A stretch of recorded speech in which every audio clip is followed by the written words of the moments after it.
on KXL. One man's mission to remember our fallen soldiers. That's at 6:20.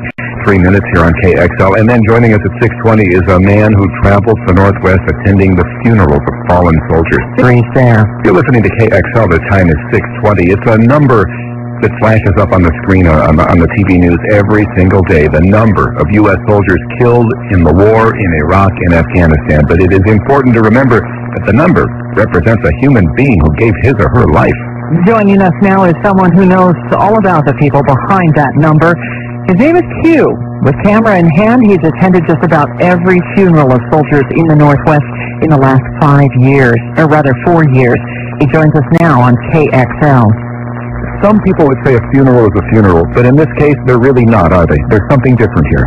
There's something different. Well, once the person being memorialized, or person whose life we're celebrating, that person gave their all knowingly for this country. You know, when these men and women enlist freely in our armed forces, they do so to protect this country, to serve this country, and they don't ask where, when, and how. They do as the government asks them to do and serve proudly. You know, you've set out to cover all of these in the Northwest, all of these funerals. What made you want to do that? Well, you know, my main project started with just making sure I cover all the ones that have given their all the ones that have served and deceased, and across the nation. And then I went a step beyond that, and that was I was invited to come take photographs at one of the military funerals. And I started to make that part of the project. One of the reasons I'm doing this is I've got a lot of friends that served in Vietnam. I got a lot of friends that have been tossed aside when they came back from war. There are many of them still trying to come home. They're here, but they're still not welcome home. Why do we do that? Why do we not appreciate their efforts? You know, I really don't have an answer. I mean, I don't know, politics, perhaps, or people that just don't want to realize the sacrifice that's being made by our men and women in the military. I don't know. I don't have an answer to that. That's your inspiration, though, to make that not happen, right? I want to make sure that nobody forgets these men and women that gave their all. You know, I want to make sure, and I'm doing my best. I realize I don't have all the names, but I have more than what you hear in the news, and I'm constantly hunting down and making sure I keep that updated every day. Let's talk about the families of the people, of the soldiers that have died and that you've met along the way. Is there a common theme with the people that have had this loss? Common theme in regards to me, or? Well, I think maybe in regards to the war and the fact that they've lost somebody. Are they all pretty patriotic? Most of them that I have met, yes.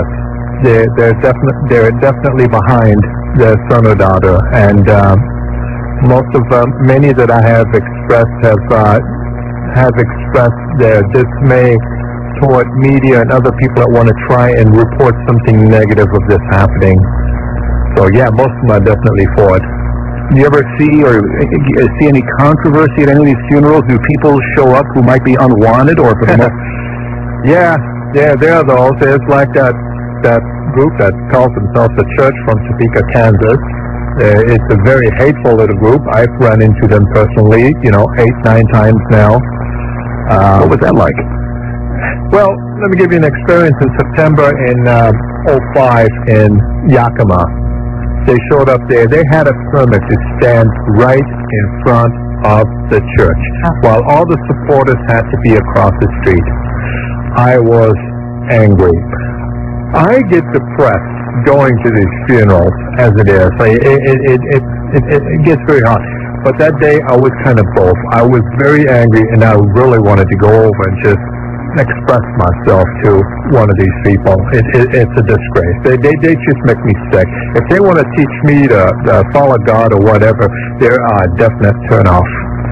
And yeah, I can imagine. I want to talk a little bit about your website, because you've compiled a list of these fallen soldiers, and I have to say, I went on it myself, and I would scroll and scroll and scroll and scroll and still be in the A's. Now, you list them alphabetically, so you can imagine the number. What an impactful way to show how many people have lost their lives. Correct, and it takes time to go through that list. Sometimes people email me and say, well, I didn't find such and such.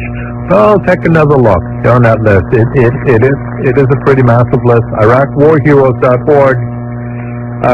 One of the reasons I keep the list that way is because I want you to see all the men and women that gave their all. You know, if you want something fast and convenient, you need to go someplace else. This isn't the website. Q, are you looking for any volunteers to help you in your mission, or is this strictly a solo thing with you?